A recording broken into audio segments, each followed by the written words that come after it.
వివిధ సంక్షేమ పథకాలకు అర్హత కలిగిన లబ్ధిదారులను గుర్తించడానికి నగదు బదిలీ పథకం దోహదపడుతుందని, నిధులు వృధా కావని కేంద్ర మంత్రి పల్లం రాజు చెప్పారు. ప్రస్తుతం కొన్ని సంక్షేమ పథకాలకే నగదు బదిలీ అమలు ప్రారంభించామని, ఈ ప్రక్రియ పూర్తయ్యాక లబ్ధిదారులకు మినీ ఏటీఎం కార్డులు అందజేస్తామని మంత్రి చెప్పారు. ఆధార్ ఆధారంగా చేసే ఈ నగదు బదిలీలో స్కాలర్షిప్లు వంటి రంగాల్లో ఎంపిక చేశామని మంత్రి తెలిపారు. బెనిఫిట్స్ ట్రాన్స్ఫర్ స్కీమ్ వల్ల ఉపయోగం ఏమిటంటే వేస్టేజ్ ఉండదు.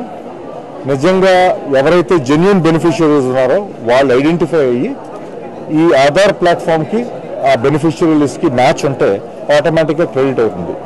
ఇది ఫస్ట్ వంతు.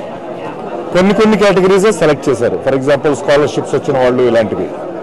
నెక్స్ట్ స్టేజ్లో అంటే ఇది రోల్అవుట్ అయ్యే కొలది ఇది ఎవరైతే బెనిఫిషియరీ ఉన్నారో, ఫర్ ఎగ్జాంపుల్ పెన్షనర్స్ వాళ్ళకి అకౌంట్ అవటమే కాకుండా వాళ్ళకి ఇంటికి ఇచ్చేలాగా మినీ ఏటీఎంస్ అని కూడా ప్లాన్ చేస్తున్నారు.